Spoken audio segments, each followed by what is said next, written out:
Olá, sejam bem-vindos a mais um podcast Questão de Ordem. Eu, Kelly Machado, advogada, vice-coordenadora da Comissão de Direitos Humanos, estou juntamente com meus colegas, doutora Daniela Silva, doutor Diogo, doutora Daiane, e hoje iremos abordar o tema liberdade de expressão nas mídias sociais. A entrevistada de hoje é a doutora Daniela, ela é advogada, coordenadora da Comissão de Direitos Humanos, mestra em Direitos Humanos, Penal e Segurança pela Universidade de Salamanca, na Espanha. Doutora Daniela, eu vou passar a palavra ao Diogo, que ele vai lhe fazer alguns questionamentos. Certo. Mas antes disso, eu gostaria de agradecer o patrocínio da R Master Sul, assessoria documental. Olá, boa tarde, doutora Daniela. Tudo bem? Boa tarde, doutor Diogo. Tudo bem? Tudo certo. Muito obrigado mais uma vez aqui, presente, né, a doutora. Agora como entrevistada. Né, feliz demais. Hoje eu vou perguntar sobre a sociedade de risco. Tá? Então, eu inicio, na verdade, como que é essa visão de sociedade de risco hoje, atualmente, na sociedade que a gente vive? Como a doutora vê hoje, 2023? Excelente questionamento, doutor Diogo, doutora Kelly, doutora Daiane. É uma alegria que essa mesa esteja formada para debater esse tema que é tão atual e importante no dia de hoje. Ele é, digamos assim, tem grande relevância. E a sociedade de risco hoje, o que ocorre? Nós temos aí estudos sociólogos que nós vivemos uma sociedade de risco considerada pelo, então, sociólogo Zygmunt Bauman, que diz que é o quê? Que é uma sociedade diferente da tradicional. Isso é muito importante para nós que somos conhecedores do direito, termos essa diferenciação que hoje não vivemos mais numa sociedade tradicional. O que é entendida como a sociedade tradicional era aquela que os riscos eles eram previsíveis. Com a globalização hoje e o nosso tema principal, que são as redes sociais, o que ocorre nesse sentido? Nesse sentido de sociedade de risco mundial, ela é diferente porque com as mídias sociais não tem como... nós temos uma comunicação, por exemplo, o nosso podcast, né? Questão de ordem. Ele vai ser visto aqui e certamente, por exemplo, quando nós mandarmos para outro país, é o exemplo na Espanha. Então, nós não temos uma localização. Ele é imprevisível porque não tem como nós determinarmos os atos de todos os usuários, porque são infinitos. Então, bastando para tanto que se viva numa sociedade democrática, é possível fazer uso das redes sociais, doutores. YouTube, LinkedIn, Instagram, TikTok. Então, exceto que sempre me vem um exemplo, e não estou tentando de forma alguma banalizar que tu não viva na China, ao exemplo dos países que a gente vai debater no dia de hoje, sendo Espanha e Brasil, todos indiferente de gênero, raça, cor, religião, todas as pessoas. Então, aí tu vê uma igualdade, doutor Diogo, muito gritante, porque todas as pessoas podem fazer uso das redes sociais, bastando para tanto que se tenha acesso a um telefone. É muita informação, então, aos poucos, doutores, vão me cortando, porque me encanta falar sobre esse tema, porque ele é muito relevante e pertinente para nós. Então, doutora, entrando um pouquinho em rede social, tá? Que nós falamos de regulamentação, que é um assunto que está super sendo comentado atualmente. Então, até vou começar sobre essa regulamentação. Nós tivemos no Brasil, sim, uma regulamentação de projeto de lei para as redes sociais, devido aos últimos acontecimentos, de as pessoas se manifestarem, usarem as redes. Então, às vezes é um turbilhão de informações. Então, a gente pode ver que tem notícias falsas, às vezes as pessoas vão manifestar essa opinião através das redes sociais. Então, o Senado teve a ideia de regulamentar. A doutora acha que é necessário uma regulamentação que existe no Brasil? O que a doutora entende? Poxa, é viável ter uma regulamentação das redes sociais para evitar esse tipo de, digamos, até empecilho, às vezes, da pessoa usar a rede social, mas não usar a rede social de uma forma saudável, né? Às vezes ela acaba passando do ponto. O que a doutora entende sobre regulamentação da rede social? Já é uma conclusão de todo um estudo, né? Mas o que eu entendo, tá? Eu sou contra.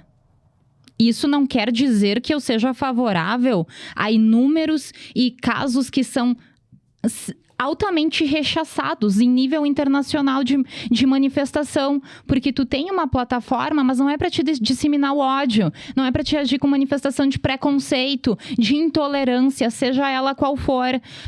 Ocorre que assim, é muito tentador tu ser a favor de regularizar. Então eu ficava muito dividida. A minha conclusão, né, pessoal, como profissional, como quem fez um estudo científico sobre o tema, eu sou contra a regulamentação das redes sociais e explico. Por exemplo, o Tribunal de Direitos Humanos Europeu. Me encanta ter analisado e continuar analisando a jurisprudência, porque até tem é Doyle, até me perdoem se eu proferi errado o nome desse autor, ele é americano. O fato é que nós não concordamos com esse tipo de conduta criminosa nas redes sociais, mas muitas vezes algumas condutas elas são toleradas para que o bem maior, que é a liberdade de expressão, não se perca. Mas isso não autoriza, doutores, não autoriza de forma alguma que a pessoa tenha um livre acesso a uma plataforma e use daquela como uma ferramenta criminosa, com desinformação, com delitos de ódio e outras barbaridades. Então, se tu hoje for navegar e olhar sem levar em consideração tudo aquilo que se conquistou lá na Segunda Guerra Mundial, onde aquelas pessoas que ficaram no campo de concentração passaram para posterior o direito pós-guerra, doutora Kelly, viesse à tona, doutor Diogo, doutora Daiane, e a partir daquele momento a ONU, através dela, tivesse a Convenção Americana da Declaração inicialmente e posteriormente a Convenção Americana de Direitos Humanos, muitas coisas aconteceram para que essa sociedade de risco mundial faça com que a gente perca o direito lá atrás conquistado. Então, isso é muito importante que nós consigamos ter um equilíbrio sobre isso. E nessa visão, eu não sou favorável ao comportamento criminoso que a gente vem enfrentando, não só no Brasil, mas a nível mundial. Apenas os canais tradicionais, só desses meios que era possível a gente se manifestar. Hoje basta para tanto tu ter acesso à internet. E no passado não era assim. E nós temos uma escolha em mãos. A gente vai querer regredir por questão de meia dúzia que faz um barulho e que acaba trazendo uma imagem ruim para as redes sociais, ou a gente continua levantando o direito a se manifestar, a liberdade de expressão? Se me permite interromper, doutora, olá, né, queridos colegas, é um prazer estar aqui na presença de todos. Até lhe peço desculpa, tá, doutor Diogo, por ficar interrompendo teu questionamento. Imagina. Mas a questão da regulamentação do projeto de lei, né, que o doutor Diogo está questionando, eu penso que daqui a pouco existe uma limitação ali que poderia ser usada, uma limitação de regulamentação, por exemplo, não limitar a expressão em si das pessoas ali, mas, por exemplo, a questão da idade.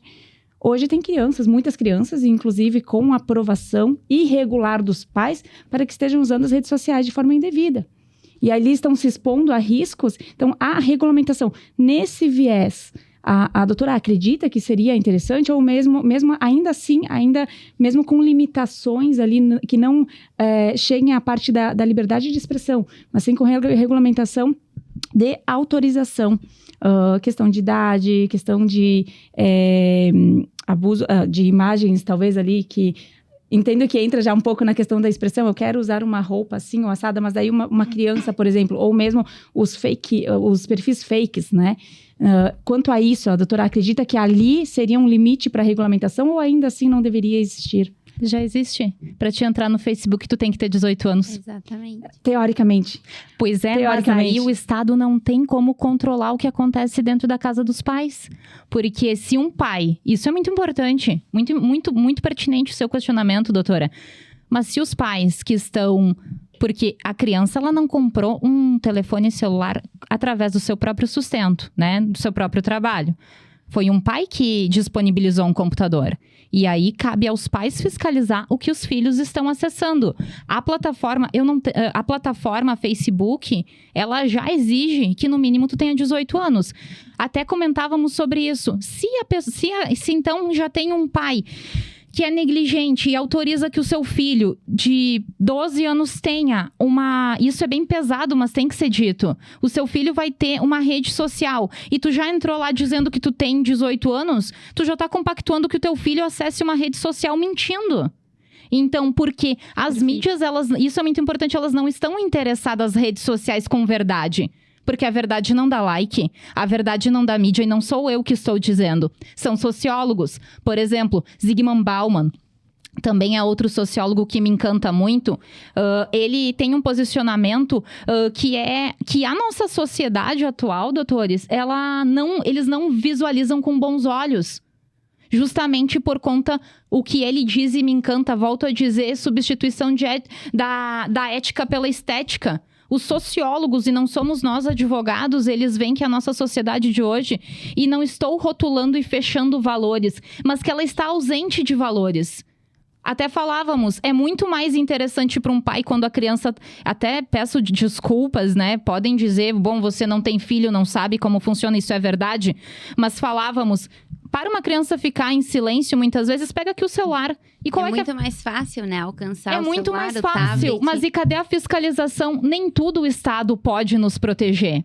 O Estado, ele não é um pai. O Estado, ele é um mediador de uma sociedade democrática. Exatamente, E a sociedade... ele é o balizador. Se os pais permitem que o filho tenha acesso à rede, tu tem ciência que é somente a partir de 18 anos. Então, a partir do momento que tu deixa teu filho ingressar na rede, você está sendo conivente com a situação. Mas tem mais uma observação que não é totalmente... não foi levantado esse tema em vão, e foi muito bem colocado pela doutora pelo seguinte, salvo engano, tem um estado nos Estados Unidos que até, como eles são, digamos assim, o pai, né? O país pai da liberdade de expressão em razão de todo o contexto histórico pós-guerra... eu não vou dizer o estado para não cometer um erro, mas existe, doutora, lá um local onde eu até fiz essa pesquisa e agora me esqueci exatamente a localização exata, mas que teve alguma recomendação ou normatização para que as crianças e adolescentes até certa idade não possam fazer o uso das redes sociais. Isso vai totalmente contra a primeira emenda, né? Então vejam que a gente está num cenário incerto a nível global muito grande, porque ele sendo o país originário, né, pós-Segunda Guerra Mundial, que deu início a todas essas convenções, iniciando pelos Estados Unidos, posteriormente na Europa tem a Convenção do Homem, mas que o Brasil adere, eles colocando um Estado lá, restringindo, ainda que seja criança e adolescentes, acesso a algumas plataformas sociais, eles já estão deixando uma brecha. Já estão inibindo a questão da liberdade de expressão, no entendimento da doutora. Sim, na verdade, assim, o que ocorre? Como na jurisprudência, a gente aproveita essa brecha. A partir do momento que os Estados Unidos, um estado daquele que levanta a bandeira da liberdade, colocou uma restrição, ainda que minimamente, é um motivo para ser questionado. Só que os entendimentos, tem um site agora, Freedom House, salvo engano, ele noticiou que teve já, nesse ano corrente, ou 2022, uma discussão sobre o TikTok. Que os Estados Unidos iriam proibir a utilização em solo americano dessa plataforma em razão de uma localização de 2 americanos através dessa plataforma. Agora, foi fora dos Estados Unidos ou dentro, não, eu vou ficar devendo essa informação precisa para vocês. Mas vejam que existe no cenário internacional uma inclinação muito forte para regulamentar. Isso é um perigo, mas eu acredito que uma hora ou outra... Pouco importa a opinião da Daniela, mesmo que científica, possa acontecer. Pode vir a ocorrer. Pode. Mesmo que devagar, de forma lenta, progressiva, talvez. Progressiva. Acredito progressiva, sim. Doutora, tem uma outra pergunta, tá? Em razão dos riscos, tá? Que envolve esse tema da sociedade de risco. Existe alguma perspectiva para redução desses riscos? A doutora vê? uma perspectiva para redução desses riscos? Tem alguma? Da nossa sociedade atual, uma perspectiva até... fiz uma análise sobre isso. E é na origem, né, doutor Diogo? É na origem porque não adianta de nada nós continuarmos agora, independente de quem nos assiste, vai ter que nos dar desculpa, mas vai ter que ser uma piada para o pessoal do direito do tamanho do nosso vade-mecum. Então, de nada, veja que adianta criar novas leis ao ponto de que elas não sejam cumpridas. E a origem de tudo isso que se visualiza nessa questão toda, acaba se recaindo sempre sobre a questão educacional. Porque a tecnologia, ela evoluiu. Mas em nenhum momento existiu uma educação para que nós fizéssemos uso dessa tecnologia. Então, não se visualiza nessa nossa sociedade atual campanhas, né? Educação na escola, de que tu tem o direito à liberdade de expressão, tu tem uma ferramenta poderosíssima nas suas mãos, ao exemplo de um telefone celular. Todavia, tu tem leis e limites a serem respeitados. Então, uma prevenção ali, num cenário mais preventivo que, volto a dar um exemplo, tive um estudo onde foi visto os países do México e dos Estados Unidos. Não, México e Brasil. O México tem um corpo policial muito maior, um número de serventuários muito maior que o Brasil. E mesmo assim, o México está disparado em questão de violência na frente do Brasil. Então, percebam que não é colocando mais polícia militar, polícia civil federal nas ruas ou outras inteligências que vai diminuir a criminalidade se tu não for na origem. E essa questão do uso das redes sociais, da dignidade da pessoa humana, ela tem que iniciar desde muito cedo, o exemplo nas escolas. Né? E é os pais também que eles sejam orientados de que quando o seu filho tem um telefone em mãos, ele tem que saber. Mas o grande problema é quando nem o pai sabe como fazer a utilização. Então, eu creio, para mim, que iniciar nas escolas é sempre o melhor. Porque tu já pega ali, então, um pai que é responsável pelo filho, né? Não que a cobrança vá se debruçar sobre um professor. Jamais eu ventilaria algo assim tão perigoso, digamos assim. Mas das campanhas, quem sabe em questão educacional numa matéria de escola. Por que não saber dos logros da dignidade da pessoa humana?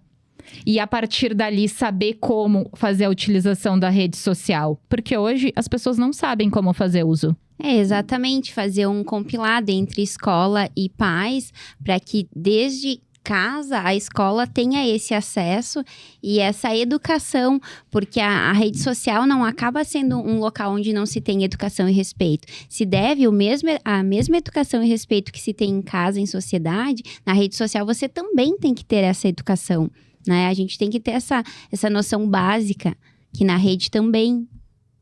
Com certeza, doutora. E só para complementar, é o estado de Utah. Ok, certo. Boa memória. Só precisava de um tempinho. Assim, doutora, então eu vou chegar na quarta pergunta que até a doutora mencionou. Eu acho que até mencionou a questão da rede social, da parte de exclusão e inclusão. Porque hoje em dia, quem não tem uma rede social, quem não tem uma plataforma, às vezes pode estar ao mesmo tempo excluída. Porque hoje é a ferramenta de maior comunicação que a gente tem. Então, a gente não tem só... Vou voltar até algo... Muito década de 90. Isso é muito década de 90. Isso é muito anos 2000, mas eu vou falar. A gente usava o MSN, a gente usava chats, a gente usava... Orkut. Né? Aqui jaz, Orkut, aqui jaz, MSN. Não se usa mais, né? Enfim, acredito que até que com o Facebook isso está acontecendo. Porque estão surgindo novas plataformas digitais. Perfeito. Hoje a plataforma do momento é o TikTok, né? Então, tanto o TikTok quanto o Instagram é o que está dando mais. Até as pessoas... E tem uma nova do Instagram, né? Que eu nem sei a pronúncia dela. Tem a nova, que é Threads, né? Que a Threads também tá indo pela mesma linha do Twitter. Não tenho. Né? Também não. Eu também não tô tenho. por fora. Eu imagino, eu também não tenho. Não fiz, né? Não fui na onda. Mas esse ponto, a rede social hoje exclui ou inclui? Ou ao mesmo tempo? Magnífico posicionamento, doutor Diogo. É um caráter ambíguo. Por quê? Exatamente. O que ocorre? Esse site que eu mencionei no início, o Freedom House, eu até recomendo que consultem. Ele tem... Então, faz como se fosse uma análise a nível global acerca da liberdade de expressão. Nesse site, eu consegui visualizar um estudo acerca do Brasil. Acerca de... exatamente sobre essa questão vamos iniciar pela exclusão, tá? A exclusão, por exemplo, no Brasil, ela tem um maior índice nos países do Nordeste, nos estados do Nordeste. Por quê? Lá foi, por esse estudo analisado, que é muito caro ter a internet. Essa foi a resposta dos questionamentos que foram realizados pelos pesquisadores. Então, vejam que numa sociedade híbrida, exatamente isso, onde tu não tem um telefone celular ou um computador na sua casa, tu não faz parte da sociedade. Tu está excluído. Então, volto a dizer o que foi falado lá no princípio. A sociedade de risco mundial, o homem gera os seus riscos. Diferente da tradicional, onde eram circunstâncias ambientais. Um exemplo, né, que fica bem claro de se compreender. Hoje, os riscos que nós enfrentamos, eles são gerados por nós mesmos. E esse é o maior dos riscos. Ok, você tem que ter todas essas plataformas sociais, mas e aquela pessoa que não tem o celular? Essa pessoa foi excluída. E aquela pessoa que vai ter um cancelamento por uma ordem judicial? Essa pessoa já não faz mais parte de um grupo. Essa pessoa está excluída da sociedade digital. Ela tem o seu avatar, a sua personalidade jurídica cancelada. Mas, da mesma forma, é muito importante que, ao mesmo tempo, por essa característica, nós temos a questão inclusiva. E isso é uma situação que realmente me deixa muito feliz por essa existência. Existem pessoas, ao exemplo, que são acometidas de alguma doença, que não podem sair de uma cama, tá? Essa pessoa, se ela conseguir minimamente mexer os dedinhos, ela pode se comunicar com uma pessoa que está em Israel, que está nos Estados Unidos, que está na Espanha. Então, isso traz para ela uma possibilidade de ter uma amizade, ainda que virtual, coisa que antes ela não poderia. Então, assim, ó, ela não é de todo mal. É como a inteligência artificial. Ela não é de todo mal, mas também não é de todo bom, digamos assim. É o caráter ambíguo que a diferencia. Nós temos duas vertentes muito significativas. Certo. Porque a gente vê assim, é questão da exclusão, né?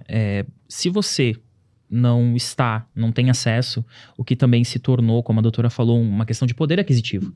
Se tu não tem condição de ter um computador, de tu ter uma internet, tu tá excluído. Porque hoje você vai no mercado e tem aplicativos que te trazem compras em casa, farmácia, até para recrutar para emprego. Se você não tem... a gente tinha aquele hábito de presencial. A gente ia até os locais e enviava o nosso currículo. Hoje me manda um e-mail. Ou te contrata através de WhatsApp. Deixa eu ver o seu LinkedIn. Então, hoje, quem não tem como a doutora falou, não tem acesso à internet, não tem acesso a uma fibra, você fica excluído. Com certeza. E temos pontos aqui no Brasil que ainda não tem, né? A gente Sim. tem pontos aqui, estados no Brasil que ainda não tem nem acesso à internet. Acredito que são pessoas que vivem ainda no meio rural, né? Não vivem perto da cidade grande, então não tem uma infraestrutura para esse tipo de acesso. Tu sabes, doutor Diogo, que na Espanha, durante a pandemia Covid-19, realmente as redes, o local rural foi o local onde foi mais afetado. Obviamente, não tem comparação e eu tenho plena noção disso. Mas a gente tem que fazer análise dos países de acordo com a realidade deles. Sim. E a realidade de lá é que sim, o estudo foi muito afetado durante a Covid-19 em razão de que nas áreas rurais o ensino se tornou muito difícil. E não só pelo acesso à internet, mas pela qualidade dos professores que eram disponibilizados para essa rede de alunos. Acredito até que no Brasil também ficou, porque a gente viu como é que ficou depois da pandemia. Na verdade, o que as pessoas tiveram que fazer no momento de isolamento? Elas tiveram que se virtualizar. Tudo teve que se virtualizar. Trabalho remoto, home office. Processos, exatamente. Hoje as intimações são feitas através de WhatsApp, você não encontra a pessoa. São feitas através... Facilitou muito, né? muito. Ou diminuiu o custo. Depende do lado que você está. Depende do lado que você está, né? Se a pessoa, tu vai tentar citar, tu vai tentar intimar e a pessoa te deve... ok, eu visualizei, mas eu não vai somente acelera. Diminui custo também. Diminui isso, né? custo. Com certeza. Tempo. Porque o telefone também ali, na parte, quando você vai ver a citação e intimação, você tem, além do e-mail, não, do telefone da pessoa. Além do endereço, você tem o telefone dela. Isso. Então, tá tudo, hoje, o WhatsApp. Então, a gente não utiliza mais como a gente utilizava nos anos 2000, torpedo. A gente tem o WhatsApp, exatamente. Torpedo era o que usava. Tu mandava mensagem de texto e, bem, não tinha essa coisa de visualização, né? Você deixava que o universo fizesse esse propósito de receber a mensagem. Não tinha certeza que recebeu ou não. Exatamente, não tinha notificação. Continua não tendo agora, é só bloquear a visualização no WhatsApp, mas tudo bem. Exatamente. Então você vai para onde? Vou te citar por um Instagram? Não sei. Não sei, Exato. né? Então, continuando. Então, já que existe essa questão da liberdade nas redes, né, de expressão, a gente tem que ter em mente que existe um limite dessa liberdade. E na sua concepção, qual é o limite da liberdade? A liberdade de expressão não tem limite. A partir do momento que tu limita a liberdade de expressão, não é mais uma liberdade plena. Agora, isso não significa que os teus atos não serão punidos. E devem. Daí... a tua liberdade vai até onde a legislação permite. Com não toda que você certeza. não possa expressá-la, mas tem a consequência do teu ato, se foi ilegal ou não, né? Isso mesmo, doutora Kelly. Os doutrinadores, enfim, eles dizem, né? A liberdade de expressão, ela não pode ser mensurada. Ela não é limitada. Agora, ela não é ilimitada para praticar atos criminosos.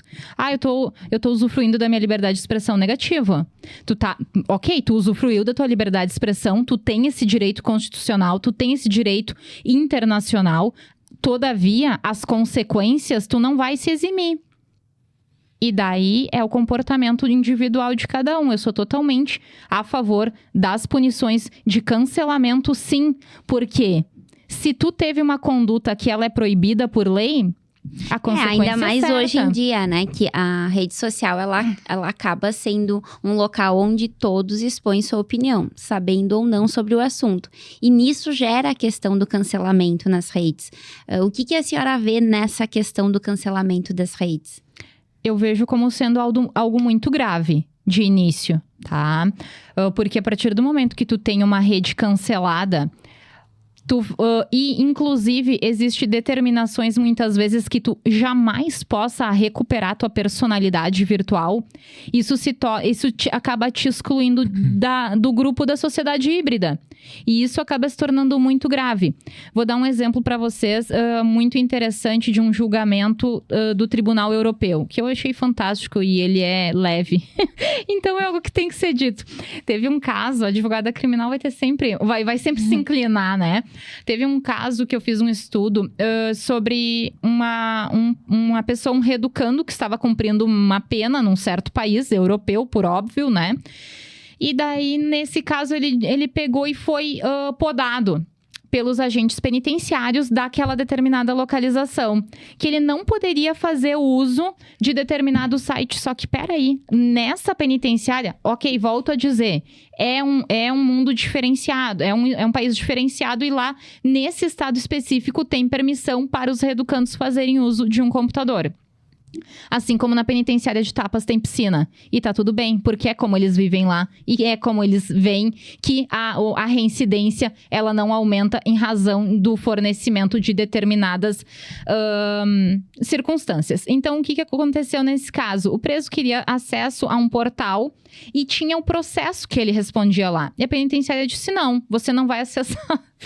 Depois, o que ele fez? Ele pegou, agora, né, é um caso diferenciado, ele pegou e encaminhou um recurso, né, não tive acesso ao processo na íntegra, só a ementa, então, do Tribunal Internacional. E ele pegou e, digamos assim, fez uma apelação ao Tribunal Estadual, dizendo que ele teria sido proibido e ele queria exercer a liberdade de expressão, que também é a liberdade de informação. Para quê? Para que ele acessasse aquele website e consultasse o processo dele. Tribunal Estadual disse não, ali a Suprema Corte Espanhola disse não. Não contente, ele foi ao Tribunal Internacional. E o tribunal entendeu o seguinte: vocês disseram que ele poderia acessar um computador. Então, a partir do momento que a casa prisional permite que o reeducando faça uso desse computador, e ele justificando que só gostaria de ter acesso a esse website porque ele quer fazer uma investigação do seu... Não tem como eu não rir. No seu próprio processo. Os europeus que me perdoem. Mas que ele...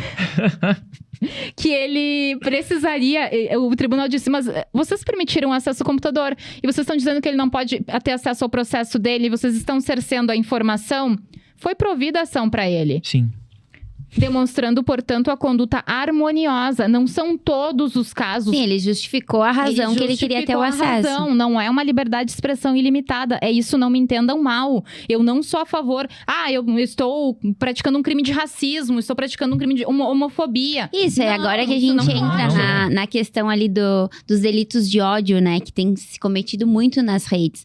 A liberdade de expressão difere dos delitos de ódio, porque embora a pessoa tenha liberdade de fazer a expressão, ela vai ter que arcar com a conduta que ela teve. Com as consequências, seguramente, doutora Kelly. E é nisso que nós também temos que cuidar, porque ele é um campo extremamente delicado. Tem aquilo que é expressamente previsto em lei que não tem dúvida. Tu fez, tu tem que ser punido, tu tem que ser cancelado e dependendo até preso. A gente não tá falando simplesmente de um cancelamento de um avatar. A gente tá falando de algo muito mais profundo. E isso já vem desde o direito pós-guerra. Isso não é novidade para ninguém. Sim, não é porque é na rede que não vai ter a legislação. O que fica mais delicado aí, por exemplo, é o rastreamento do IP. E aí a gente entra no que o doutor Diogo começou a falar sobre a sociedade de risco. A deslocalização.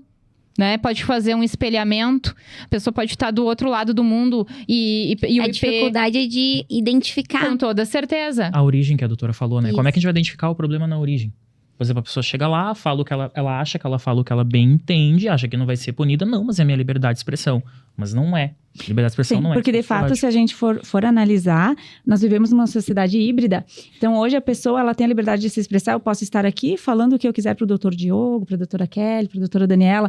Mas todos irão me identificar e vão dizer, a doutora Daiane falou aquilo lá no podcast. Exatamente. Agora, tá lá publicado alguém, um perfil falso. E aí que entra a minha opinião, quanto talvez é uma regulamentação diferente, mas muito respeitosamente, né, da opinião da doutora Daniela. Mas a questão da limitação, porque um perfil falso de Facebook vai lá e vai postar uma informação falsa sobre uma outra pessoa, sobre a Daiane. Se o doutor Diogo chegar aqui e dizer, doutora Daiane, eu sei disso, e eu disser, é mentira, e provar por A mais B, o senhor está me difamando.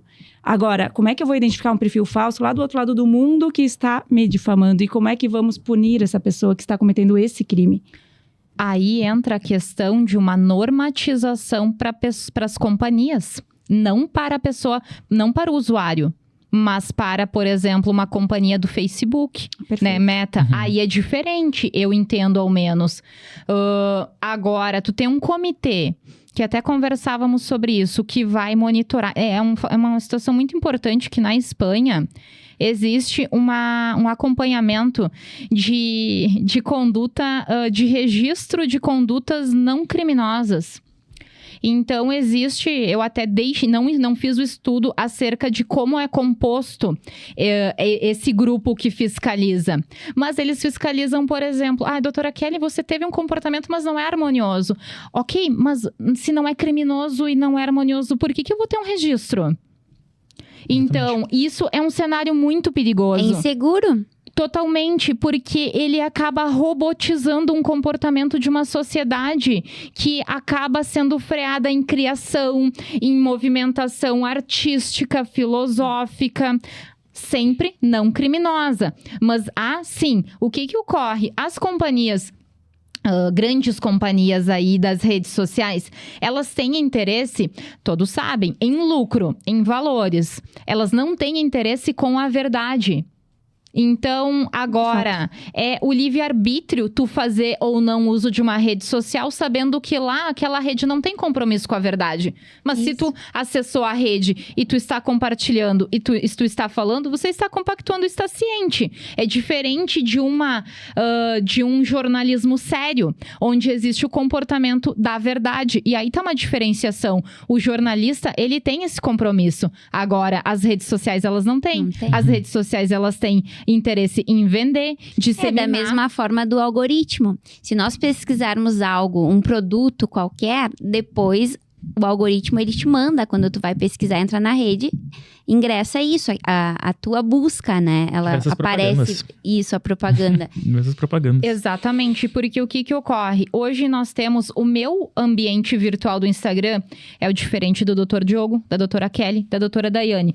Porque o algoritmo, ele tem ali, e isso é científico, não ousaria falar de uma área que não é a minha, ele tem o poder de personalizar o ambiente. Então, o quanto eu clicar em determinada matéria vai ser o que vai aparecer para mim. Mas isso não significa que é a opinião da maioria. Então, o que está acontecendo no mundo não é o que está na minha plataforma. Mas eu, antes de estudar, não sabia. Eu comprei meu tênis vermelho porque os algoritmos me forçaram. Exatamente. Cada vez que eu abri o meu e-mail, o Google tinha um tênis vermelho. Eu disse, yes, é esse. Todo mundo tá usando tênis vermelho. Todo mundo tá usando Só tênis vejo tênis vermelho. vermelho. A doutora foi seduzida a comprar Eu o tênis fui vermelho. Foi seduzida. bombardeada com anúncios. Exatamente. Mas isso acaba sendo muito perigoso, porque nós estamos sendo diariamente manipulados e não temos esse conhecimento.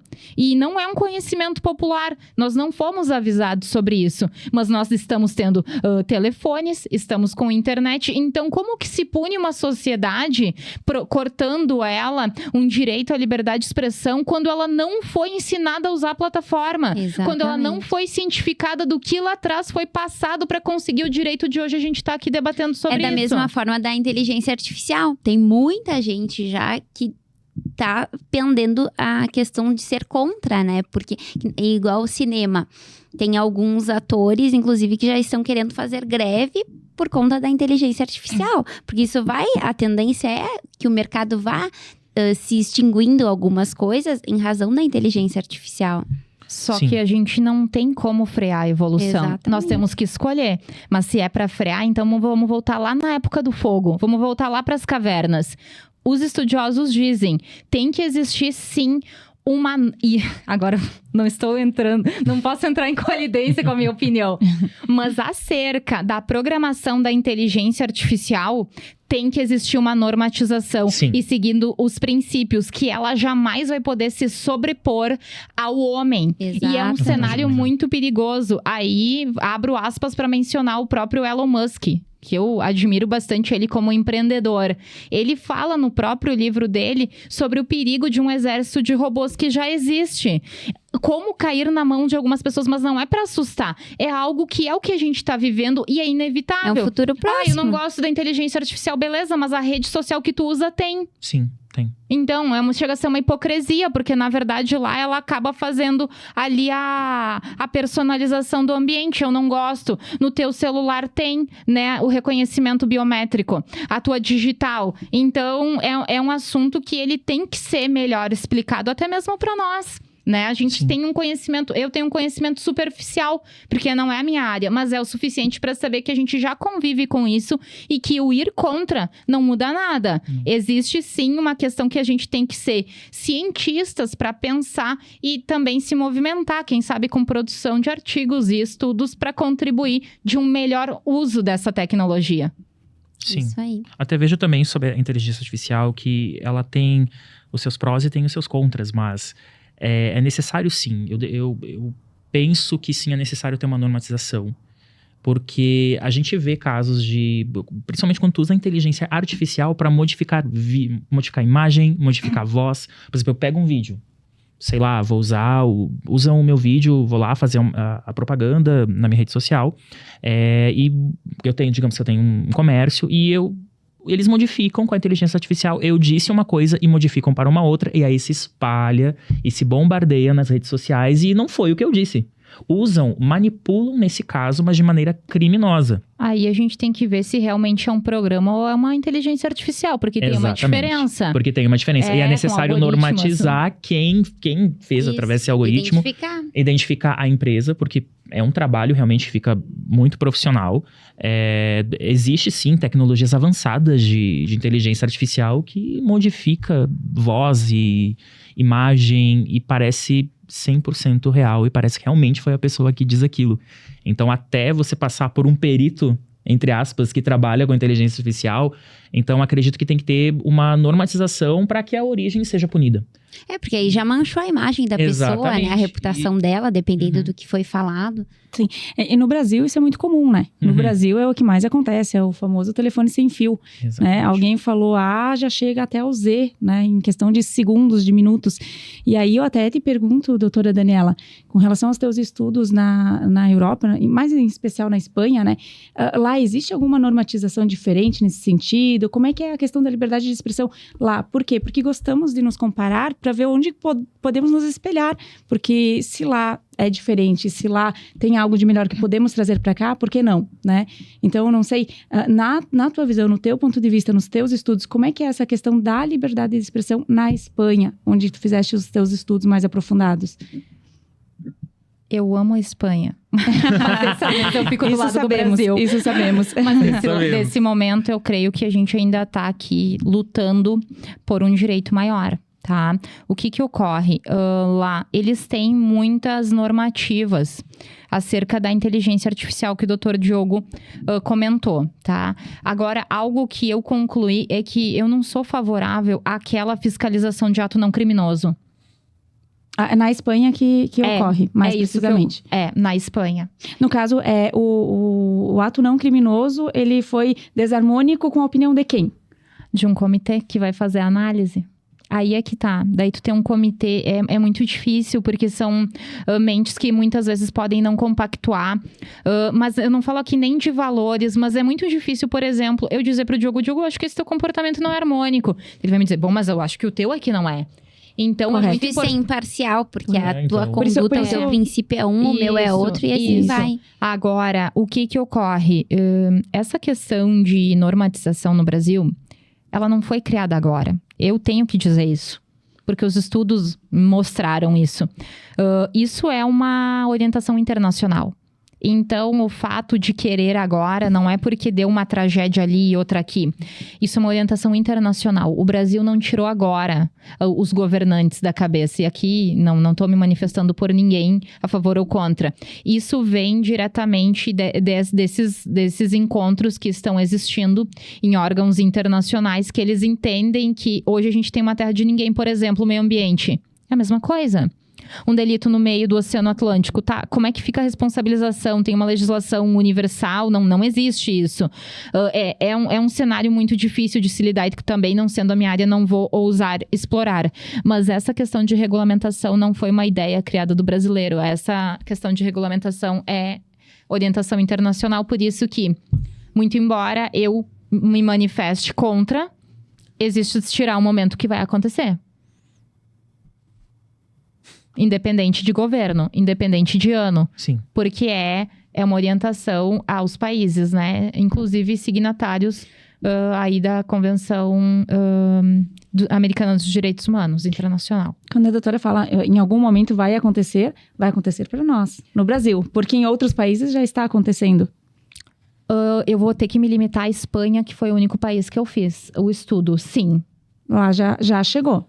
Estamos atrasados. Lá, na verdade, tem essa questão da normatização. Agora, não existe lá uma regulamentação de uso de plataforma. Não, isso não existe lá, nem aqui. Nem aqui. Penalização, nada também. A penalização continua sendo aquela que é prevista pelo Código Penal. Tanto a nível Brasil quanto Espanha. Então, não existe uma regulamentação de como deve ser utilizado.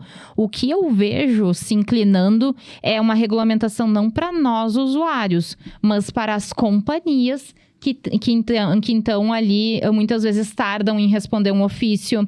Já tive processos que eu disse, ok, eu quero a localização, por exemplo, do WhatsApp da pessoa que foi acusada de tal crime. Daí tu vai lá, tu faz uma carta rogatória ao Facebook, esquece, tu nunca vai receber. E isso tem sido cobrado muito, não só no Brasil. Então, quando eu falo em normatização, não é para o usuário, mas sim para a companhia. Ok. E existe alguma corte, um poder superior na Espanha que faz algum tipo de regulamentação, algo diferente que seja mais, como posso dizer, mais preciso, que se imponha mais, alguma autoridade maior? Porque tu disseste que tem ali um grupo de pessoas, né, um comitê que vai avaliar, por exemplo, uma conduta que é desarmônica, que não é crime, mas é desarmônico. Pode ser desarmônico para mim, mas não pode não ser para a doutora. Mas aí quem é que regulamenta? Tem alguém que esteja acima dessa corte ou morre ali? Digamos o nosso tribunal, STJ, o Supremo Tribunal Federal. Existe alguém além? Existe alguém além? É a Corte Internacional de Direitos Humanos. Então, o que ocorre? Eu, por exemplo, fui considerada, não tive um comportamento harmônico e eu vou ingressar primeira instância, segunda instância, Corte Superior. Se na Corte Superior eu não conseguir uma alteração, se bem que não é crime, mas eu posso buscar sim então o Tribunal Europeu de Direitos Humanos. Lá existe. E muito da jurisprudência, justamente, que foi o objeto de estudo, teve, ao exemplo do Reeducando, que eu fiz menção anteriormente, ele foi até a Corte Superior lá, então, de determinado país. E ele não foi ouvido. E quando ele foi para o Tribunal Internacional, lá ele foi ouvido. Então, existe como se fosse, não uma fiscalização, mas não morre ali no STF ou STJ. Coisa que aqui a gente não tem. Tão significativo. Porque pode ir à Corte Americana, né, de Direitos Humanos. Ok.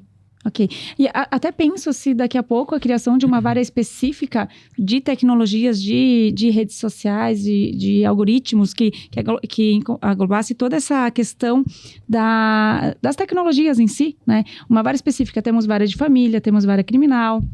Por que não? Hoje seria, talvez, uma solução?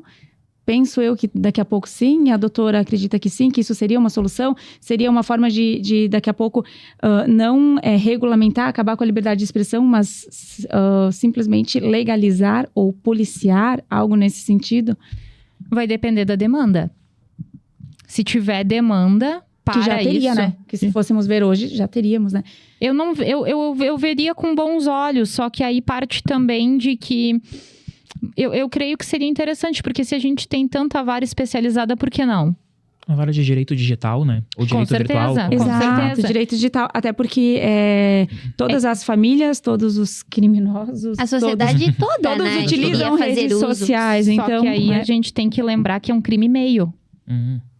Não é um crime fim. Sim, utilizado para o crime fim. Exato. Então tem que ver até que ponto isso vai ser mais um gasto para o poder público, quando na verdade ele é um crime meio para um crime de racismo, né? Um crime, tô exemplificando um crime mais grave.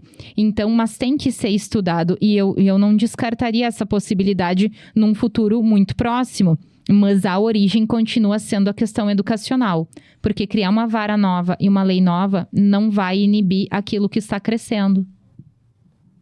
Ok. E qual seria a solução, então, doutora Daniela, no teu ponto de vista? O que hoje a gente diz? Não, a doutora Daniela acredita nisso. Vamos seguir a doutora Daniela. Perigoso. Muito perigoso, muito perigoso. Essa parte deveria ser, inclusive, cortada. Não corta. Queremos ouvir. Educação.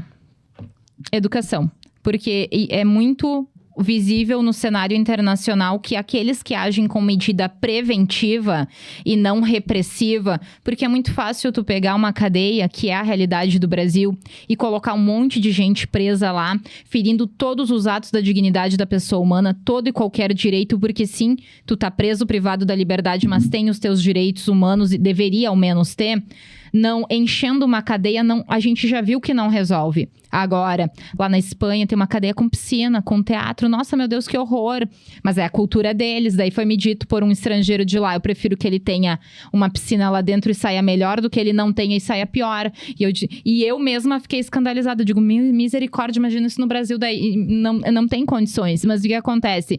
Enquanto a gente estiver agindo de maneira repressiva e não preventiva, as cadeias estarão sempre superlotadas, as mídias sociais estarão sempre vomitando ódio, me perdoem a palavra, até que as pessoas recebam um ensinamento de como se deve se comportar e de como é importante a liberdade de expressão e como ela deve ser usufruída. Educação, né, doutora? Com toda básica. certeza. Tudo volta na educação. Base educacional. A base Tudo volta. é a educação. Mas um exemplo, ainda que não... Só para eu não perder a possibilidade de dar esse exemplo que nós já tínhamos até conversado antes, a importância da liberdade de expressão, um exemplo muito atual, tá? Um exemplo muito atual é a guerra na Ucrânia. Porque enquanto eu não gosto, assim, de... Às vezes eu até quero viver num mundo paralelo, mas não consigo. E eu mesma me incomodo com isso. Durante a guerra da Ucrânia, lá no início do bombardeio, acho que foi até a própria capital, eles perderam um instrumento muito importante de guerra, que foi a internet. E nessa ocasião, o que aconteceu? Teve um vice-primeiro-ministro, tinha alguma coisa relacionada... Agora eu não vou dar maiores detalhes sobre essa autoridade, mas ele usou da plataforma Twitter para provocar o Elon Musk. E disse, agora não tem como abrir aspas e dizer exatamente, mas ele dizia assim, enquanto os seus foguetes estão indo para Marte, a Rússia está destruindo a nossa cidade, o nosso país. Né? Enquanto tu tenta colonizar lá, aqui na Ucrânia nós estamos perdendo a nossa casa. Basicamente, não tem nada a ver com essa frase, tá? Mas o contexto é isso. Então, o que aconteceu naquele momento após a provocação no Twitter, que creio que é um dos maiores ângulos de muitas vezes ali, de insultos... O Elon Musk disse, ainda hoje a Starlink estará operando satélites para vocês aí. Então, o que aconteceu? Eles recuperaram um importante instrumento de guerra. E se tem um algoritmo ali que priva tu postar a palavra foguete, a palavra guerra, essa mensagem jamais teria chegado ao CEO. E jamais eles teriam recuperado naquele momento esse importante instrumento. Então, a liberdade de expressão, ela é muito séria. Ela ajudou ali numa recuperação, não estou me posicionando, não entendo, para nenhum país, porque não nos diz respeito, mas é um fato. Dependendo do que tu hoje coloca nas redes sociais, vocês vão ver lá um @. Por quê? Porque o algoritmo vai pegar e vai bloquear a tua publicação. Ou seja... Querendo ou não, nós já vivemos uma censura, ainda que minimamente, a partir do momento que tu tem que substituir uma palavra por agora me fugiu um ícone ali, um @, significa que tu não pode mais falar realmente o que tu quer.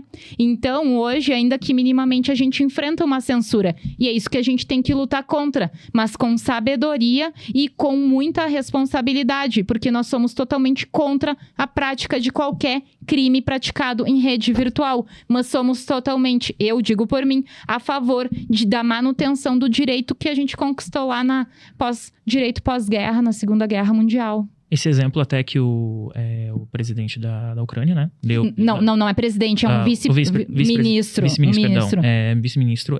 Na tentativa de chamar atenção, na verdade, os olhos de que as pessoas estavam... Funcionou, de que no momento estava mais dando atenção aos feitos tecnológicos do Elon Musk, mas que ele estava ali sofrendo um ataque, catástrofe de guerra, né? E foi uma baita cartada, de passagem. Exatamente, para poder chamar atenção, né? Exato. Eu diria uau, né? E agora a minha veia criminalista aqui não me deixa escapar uma pergunta que me veio à mente aqui, espero que não me entendam mal os colegas e a sociedade em geral, os telespectadores. Mas aí me pergunto então, estariam os presos hoje privados da sua liberdade de expressão por estarem no presídio e não terem acesso às redes sociais? Jamais, porque o que acontece? O Tribunal Europeu, ele até chega a fazer... Eu acho que eles não fazem piada, não posso dizer isso. Mas eles disseram assim, vocês permitiram o uso do computador. Então, se tu permitiu o computador, tu também vai ter que arcar com o ônus, digamos assim, né? Sim. Querendo dizer, do que tu permitiu. Então, não é um direito deles terem acesso à piscina, porque existe, é uma piscina olímpica. Não é direito deles terem um computador dentro do presídio, mas é facultado a casa prisional oferecer. Só que quando ela oferece, ela também vai ser responsabilizada como atos como esse, que privou a liberdade da informação. É um compromisso que... Mas a nível Brasil, sim, né? Como? Porque a nível Brasil, eles estão privados de liberdade na rede. Sim. Por Porque, exemplo, em tese, eles não têm se está acesso. Que não é um direito. Não é um direito. Claro, não que Meus clientes seja. que me perdoem, mas mas a gente tá muito longe disso, mas até uma provocação, esses tempos eu tava pensando, por que não ao menos ter um telefone, como a gente via nos filmes americanos públicos? Porque Sim. tem pessoas que não têm possibilidade, aí um clamor, né, de jamais contatar a família, né? Mas Exatamente. não, no Brasil nós não temos isso, nós não temos nenhuma cela para cada preso, nós não temos a dignidade garantida, e me perdoem todas as autoridades penitenciárias, porque eu sei que isso é o Estado que tem que prover, porque ele é que dita as leis. Mas a gente tá muito, muito longe disso. Porque também é só a gente prestar atenção Infelizmente. nesses documentários das prisões do sistema carcerário até fora do Brasil. Quantos apenados têm essas prisões, digamos assim, com mais benefícios e mais regalias do que Sim. aqui no Brasil? A exemplo da Groenlândia. A Groenlândia tem lá um presídio que é fora da realidade. É um hotel de luxo. Eu disse, gente, o que eu tenho que fazer para ser presa? Corta essa parte também, por favor. Mas simplesmente é maravilhoso, deslumbrante. E o que acontece? Eles têm direito a ter acesso a um celular. Pra quê? Pra se comunicar com a família. Pelo menos uma vez por dia, eles podem pegar o telefone celular e dizer: olha, eu tô bem. Olha, não, eu não tô bem. Mas fiscalizado. Mas fiscalizado. O que ocorre é que, Exato. de novo, é difícil e a gente poderia vir até ouvir algumas críticas sobre isso, mas são realidades diferentes. Então, essa penitenciária que eu fiz menção, que as minhas colegas até me passaram ali, o índice de reincidência é 18%. Então, por que piorar a condição da pessoa que tá lá dentro? E é tudo também a nível cultural. Nós temos Começa lá muito de que baixo. aprender. Não Cultural. é colocando uma piscina no apanhador, que é a nossa penitenciária estadual, que vai melhorar. Bem, pelo contrário, iria piorar. Mas a gente volta à questão lá embrionária da educação. Então, partindo lá do princípio que é a educação a todas as crianças, né? Uma educação, uma alimentação saudável nas escolas. Isso vem muito de uma base muito embrionária. A gente tem muito que se espelhar em primeiro mundo, mas também entender que a realidade que eles vivem lá não é a nossa daqui. Colegas, então, para finalizar, eu quero agradecer a todos a tarde que nós tivemos, o dia que nós tivemos aqui. Foi um assunto muito interessante, né? Espero que seja. E o podcast Questão de Ordem está disponível com um novo episódio toda quinta-feira nas redes sociais, YouTube, Facebook, Instagram e Spotify. Não esqueça de curtir, compartilhar e comentar nas nossas plataformas digitais. Mais informações, acesse o site da OAB, caxias.org.br. Queremos agradecer também o nosso patrocinador, a R Master Sul Assessoria Documental. Muito obrigada a todos. Obrigada. Obrigada. Obrigado.